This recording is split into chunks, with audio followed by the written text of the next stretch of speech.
Okay, welcome back to Sports Talk with Puckett and Pontzer here on 88.3 WXOU. The Lions' first preseason game is tomorrow.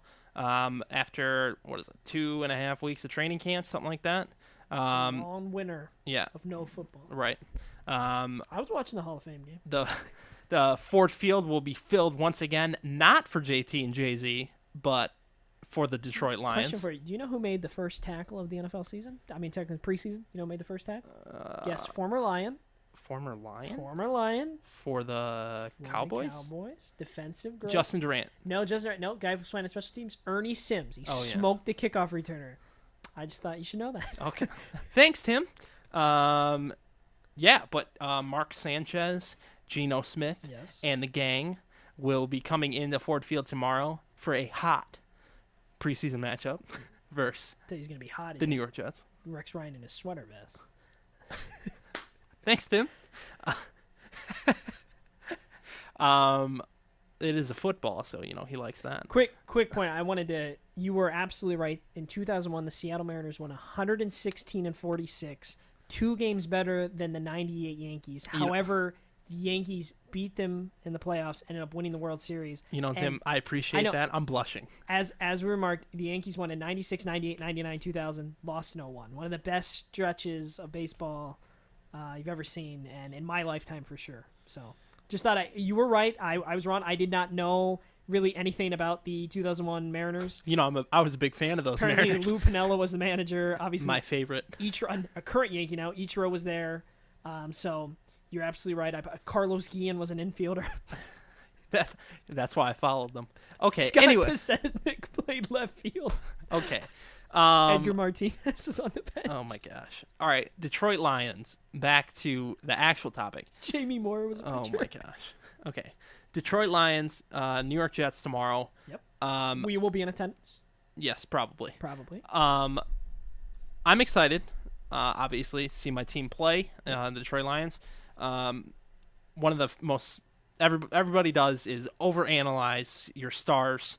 Matt In Stafford. the 6 plays they play. Right. Matt Stafford will probably throw 8 passes. Pick in there, and people will be like, "Oh, Right. And he'll throw one to a linebacker like Yep. Bart Scott or Yep, something. off his back foot." Right. Yep. I know. And it'll people are happen. going to be like, Pick 6. "Oh my gosh, start Sean And Hill." Reggie Bush won't run him down. And in reality, you can't learn too much about your stars in a preseason game. Here's preseason football. What it is it's basically almost a rite of passage of sorts, where you have to get through it, and try not to get hurt. Exactly. You hope that you don't come out with injuries. And if you look at some of the injuries plaguing the league right now, and every year I saw somebody tweet this. Every year we're always like, "What are they doing differently at practice? What is going on?"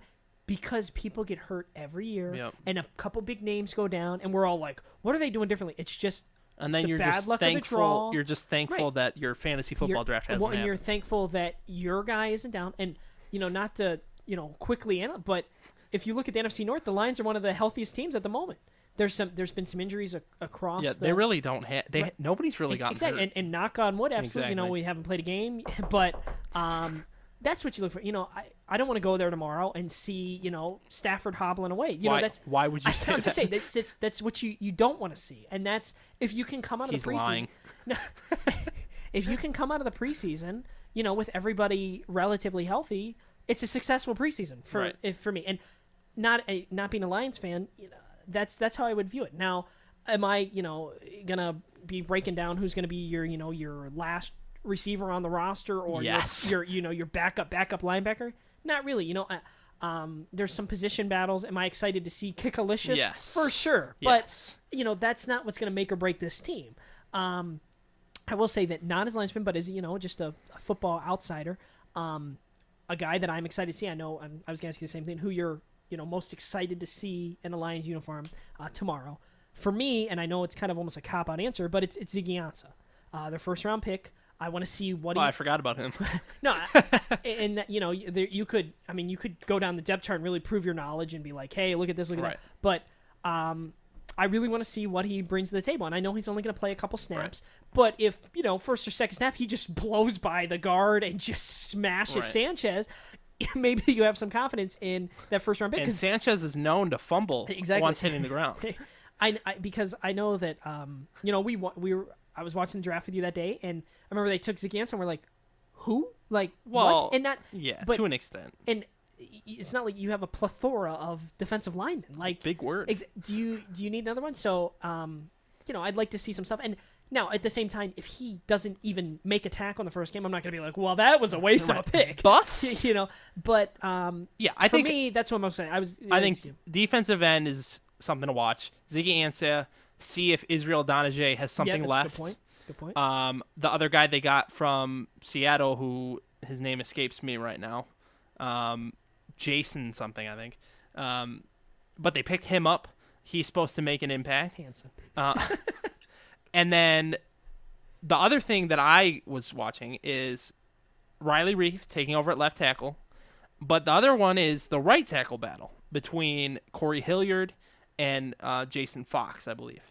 So, I mean, it's kind of hard Jason Jones. Sorry. Jason Jones. Yeah, that's the defensive end they got from He's from a defensive Seattle. tackle. Yes. Right. But yeah, right tackle is going to be a spot. That's one of the few that will have an impact on your season, in my opinion. Well, yeah, I mean, if you can't block, talk about an impact on your season. I remember 2 years ago, or 3 years ago, I distinctly remember Julius Peppers making a significant impact on Matt Stafford's body, and that changes the course. When that's at the very beginning of the year, good luck. Yeah. So the right tackle battle between Jason Fox and Corey Hilliard will be interesting because you lost Gosder Cherilus to the Colts. So that's going to be a very important one, as well as, by all reports, Riley Reef has looked good in practice, but practice isn't a game, just like a preseason game isn't a regular season game. But it's another step. It's a chance for him to showcase himself in front of the fans, for the fans to clear some worries or create more. And yeah, that would be the other one. And then the other one, as funny as it sounds, the kicker spot. I think that's... Yeah, and I know I was making fun of it earlier. It's important. I mean, it really is. When you had a solid guy for 2 decades. Right. Over 2 decades. And even though he is one of my favorite guys on a personal level, David Akers, he...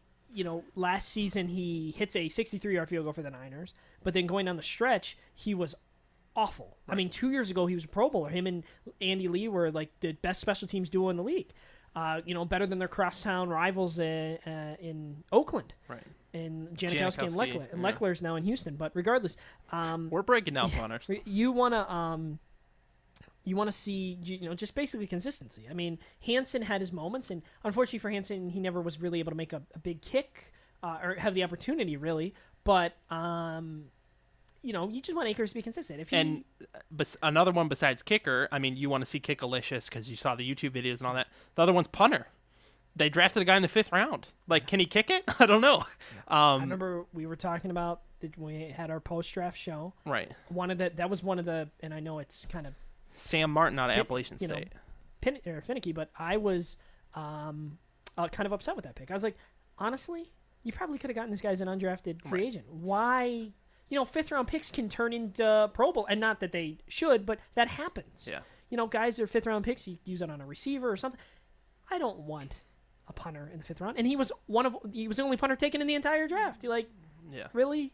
Right. But I mean, if he can win the job, which, gosh, I hope he does, then it is what it is. I mean, if he plays a role for you as a 5th-round pick, whether it's a punter or a kicker or whatever, it works. Odds are the guy they would have picked probably wouldn't. At the same time, if we're there tomorrow and he shanks one and then can't hold for a left-footed carry, I know it's a little different, but for in Akers, then all of a sudden you're like, that was kind of a waste of a pick. Absolutely. But that's why, that's another thing to watch. I mean, it's kind of hard to watch a punter, but once again, it's important. It's a role for the team. If you can't change the field position during a game, you're going to have some problems. But I will speak to, in the reason, I know we're going to do it in later shows, but the reason I think that the Lions are going to have a successful season, and I'm not a slappy by any means, but, we're sitting here talking about some of the position battles and what we're looking forward to seeing, and maybe some of the question marks. We're talking about the punter and the kicker, right? Or the 5th receiver, and improvements you made. I bring up Ziggy Ansah, and he's a guy that you added to not an area of need, but an area of definite strength on your team. Maybe the best area. Your defensive line is probably your best squad interior line on the team. Yeah. Absolutely. I I would say easily your best, and maybe you could argue receivers. I mean, you have Calvin Burleson, and then it kind of drops off. We'll see what Broyles does. You add Reggie Bush. Obviously, your quarterback's fine, but honestly, this it's a good problem to have when we're like, hey, kicker or punter. So, we're gonna go tomorrow. As long as nobody's being carted off with, and not to be mean, but as long as nobody's being carted off with a jersey that I recognize, I'll be okay. Right. And I'll walk out of Ford Field and be like, doing all right. But now at the same time, if and I want to see some, Darius Slay or something. Yep. If a guy like Santonio Holmes just burns them like three, maybe you're like, hey, I need to work on that. But it's the first game of preseason. You still have a month to go before kickoff. Plenty can happen, plenty. Right. What the roster we're going to see, especially for the majority of the game, we're not going to see for the regular season. Right. Almost 50% of the roster right now will be cut. Absolutely. And many of the guys, Almost. there's guys, and the Lions, that's how they got Stephon Logan. It wouldn't surprise me if, a guy for the Jets that stands out, maybe gets out, is a Lion by this. That's what happens. This is football. It's a, cutthroat business. But, yeah, I'm excited. I'm really excited to go to Ford Field tomorrow just because it's football. Right. It's, we've gone down to Comerica Park. I love it, but, it's football. I'm very excited to see what happens. My Steelers play on Saturday. But like you said, as long as you guys aren't hurt, Right. I chalk it up to a successful post. And they could lose 30-10, Right. but if Stafford leads a scoring drive and stuff, that's what you want to see. That Right. I guess I would say that. The thing that everybody points to is the year the Lions went 0-16, they were 4-0 in the Absolutely. preseason. And that's because Drew Stanton was winning the games. That's I would say right. Not that I put a lot, but I hope to not go there tomorrow and see Stafford, back-to-back 3-and-outs. That would be slightly disappointing. But at the same time, it's basically a glorified exhibition. Right. The first one of it. By the time that third week rolls around, you like to see him, maybe some crisp passes. Right, when Stafford plays the whole timing. half. Absolutely. And in the fourth game, nobody even watches, basically. Right. But, we're big football fans here. We'll watch it. Now, we're not going to come in next show and break it down unless somebody breaks down on the field. Right. And that's, unfortunately, that's really the way I look at preseason. One more thing to watch tomorrow and in the first couple, 3-4 preseason games is the secondary. Yes. Not as much as, in my opinion, a position battle, because I think that, well, obviously your first corner is Chris Houston. That's not really debatable, barring injury, like you said. But the other one is you have a lot of young guys. One of the guys, Bill Bentley, last year was making an impact on the team until he got hurt. So that's a guy I'm excited to see Bill Bentley play once again. I'm excited to see Darius Slay go out there and play, their second-round pick. Definitely. I'm excited Both to those see guys, Bentley and Slay, are two Right. guys I'm very high on. guys that got playing time last year who weren't exactly great. Chris Greenwood, Jonte Green. But see, maybe they got better. I don't know. Maybe they're more mature. Maybe their second year will be better than their first. They didn't exactly make an impact last year, but they got playing time. Greenwood Island. Deservingly or not, they got playing time. So, maybe they can improve. I'm excited to see Louis Delmas out there. Maybe.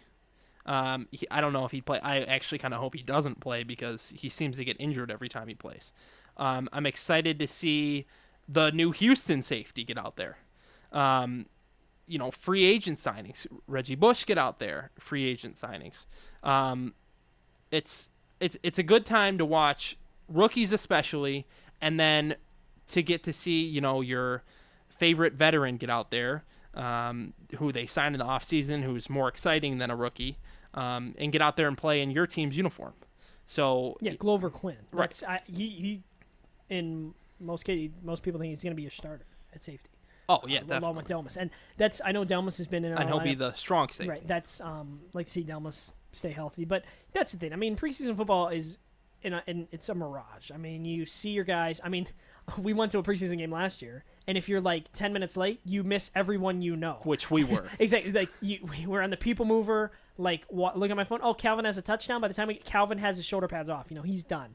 And by the time the third, fourth quarter rolls around, you've got that Boise State quarterback throwing passes around, and Kellen Moore. He's your third string quarterback doesn't have an effect on your team unless you're like the Cleveland Browns. Like that's that's just the way the NFL season I'm pretty works. excited to see Thaddeus Lewis put on number Former 5. Brown, yeah, former Brown. Yeah, he started a game versus the Steelers He last did, year. and the Steelers won. Glad to say. Wow, impressive. That game was meaningless, but Right, but we'll see. We'll see all 4 quarterbacks tomorrow. Look for Stafford to play the first couple series. Quick bit of trivia: that was the only Steeler game last year I did not watch. Wow. I listened to it on the radio. We were actually driving to Pittsburgh that day. Wow. It's the only one I didn't watch on the TV. Okay. Well, you look for Stafford to play the first couple series. Sean Hill to finish out probably the first half, and then you'll probably see Kellen Moore in the third, and this Thaddeus Lewis in the fourth. I think less than, I wouldn't be surprised if Sean Hill's done by the first quarter and you see the rest of the guys. Really? That's absolutely. But I think we're going to see a lot of Kellen Moore and Thaddeus Lewis tomorrow. I mean, that's just the way it is. you'll probably see a lot of Joik Bell. Yes. Another guy you can watch that you'll actually know his name, yet he'll probably get some playing time.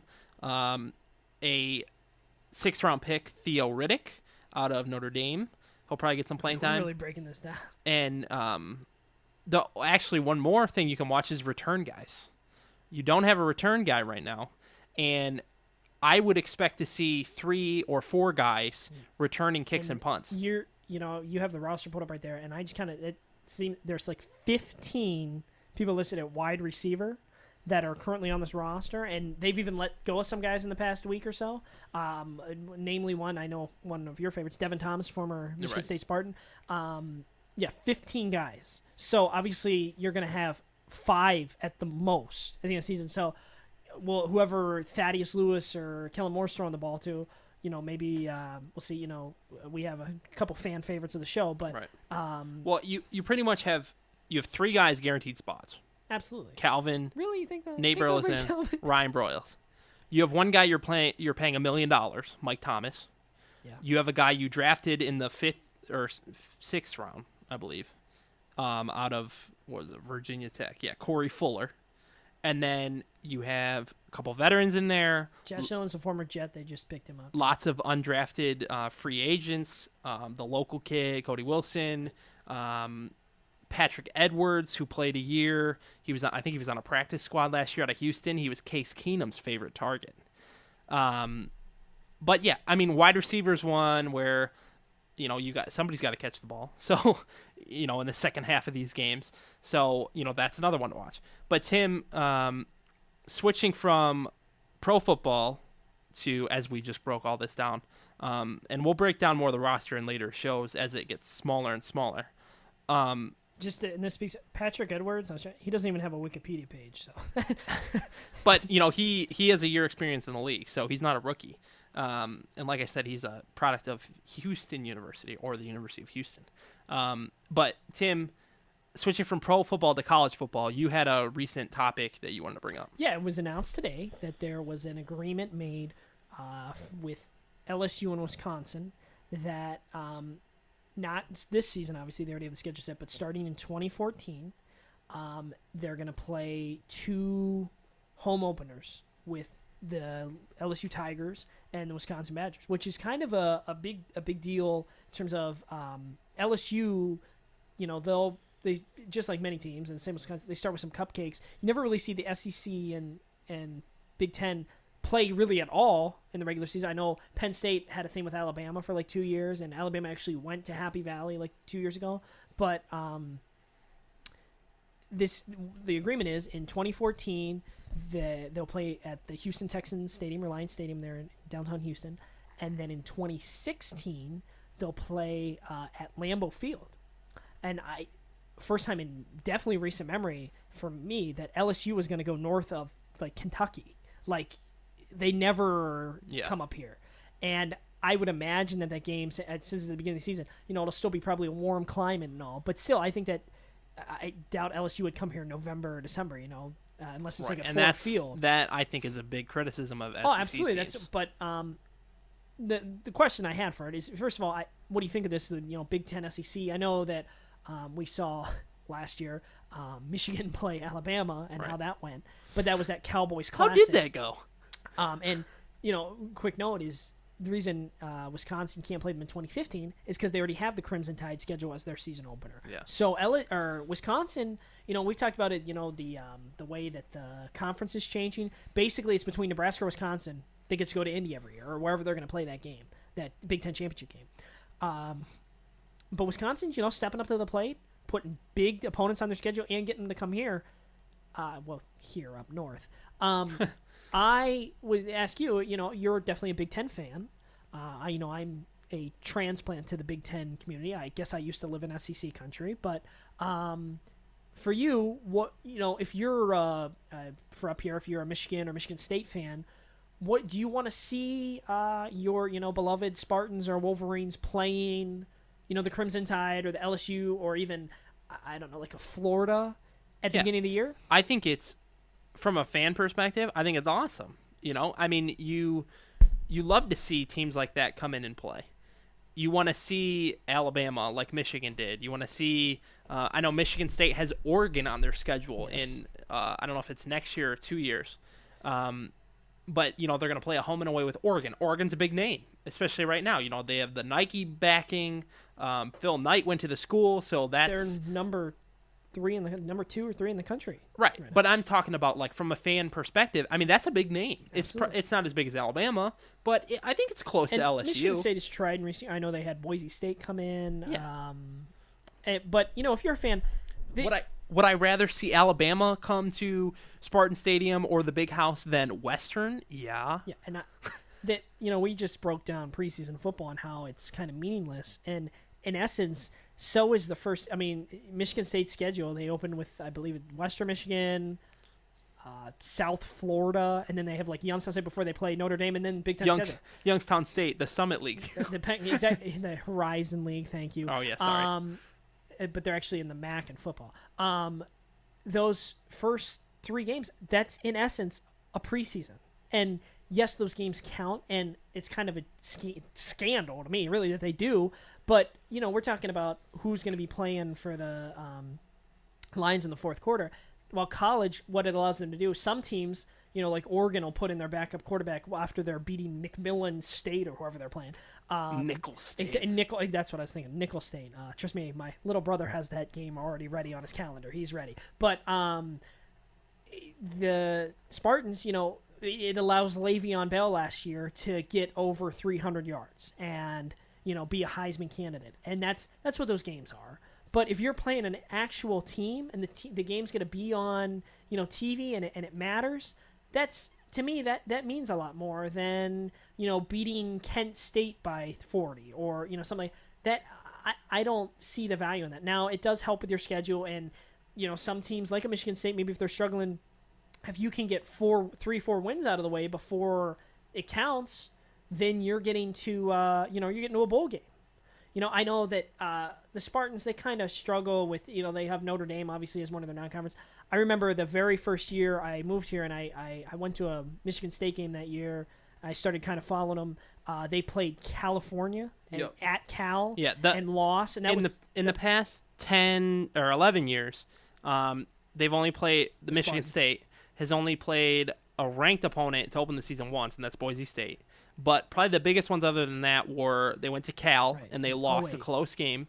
And then the other one was like Rutgers they opened the season with, who is now in the Big Ten or will be in the Big Ten, which is funny. The Big 14. But, yeah, I mean, it's not like this. We've seen the Spartans in the past go do that. Same with Michigan. We haven't really seen them do that either, except for Alabama, of course. I mean, going to Oakland, you can see how it's flipped, and obviously we don't have a football team, but the basketball team, it brings money and because you're on the other side of the spectrum. That's why they're in Rep Arena or at UConn or at crisscrossing the country playing these big schools. I mean, Oakland, North Carolina Oakland this year. Getting to go and play North Carolina is big for the school, and it benefit. We talked about if for some reason they're able to hang with them, and that gives players confidence, it gives us money, and it's never going to happen. But if for some reason they all of a sudden got a victory over that, that's what happens. But with this football, these games in essence are preseason, and outside, obviously there's a local tie in Appalachian State beating Michigan.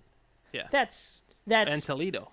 But that just doesn't happen. It doesn't, and that's I know if you're a Spartan fan, you really don't have to tune in till Notre Dame. You know what I mean? And you do. You get excited, and you get to go to those games, and they, it's a scam that they sell tickets, and just like the preseason, we're going tomorrow. And I'm getting the seats from a neighbor, a good friend of ours. But he still had to pay full price. He still had to pay $90 to the Detroit Lions to get those seats. Michigan State do the same thing. But if you're getting these games against Alabama, that's exciting. It means something. you're not. You have the 2014 schedule for the Spartans pulled up, and who's their opener there? Jacksonville that'll be a State good Gamecocks. But then you go to Oregon. Right. Well, and then you have an open date, which they could put in another game. And then you go at Oregon, and then you play Wyoming. And Wyoming is not good, but they're not Eastern either. So that's decent. Eastern's 2 days later, 2 weeks later. Right. But and then that by next year, that's when you start your expanded conference schedule. So you won't there's no Notre Dame on the schedule that year and next year. So that'll be interesting unless they were It's weird seeing Maryland in the Big Ten schedule. Right. Same with Rutgers. I think that's just as weird.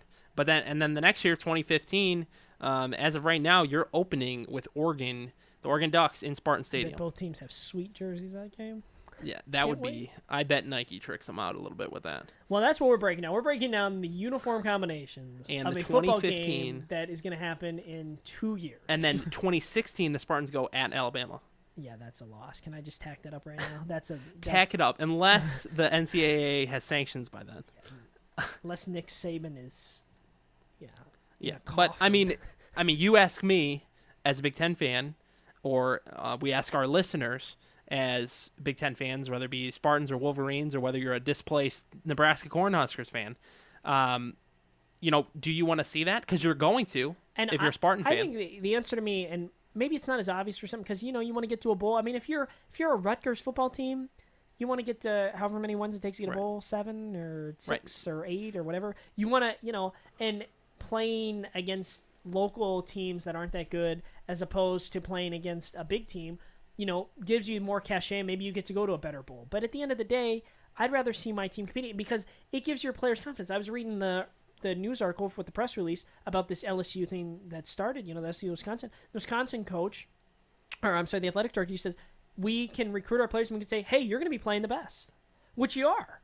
I mean, I know that the Oakland basketball coaches, when they recruit, they say, hey, you get to play against the teams that passed on you. Now, obviously, you're not getting to go to Michigan State, but obviously Izzo passed on the guys that, and that's just the way it is. Yeah. And that's not to speak down on the Oakland players or better than Michigan State, but that's just the way it is. So you get a chance to, show them, make them remember you. Right. So, but in football, I know it's all money and getting to the bowls, but if I'm a Big Ten fan, I want to see my team playing them. And maybe it can change that perception of, how great the SEC is if you can not knock them off routinely, but even compete with them. Right. And with the emergence next year of you don't have to be number 1 or 2 in the country to win a national championship. You can be 3 or 4.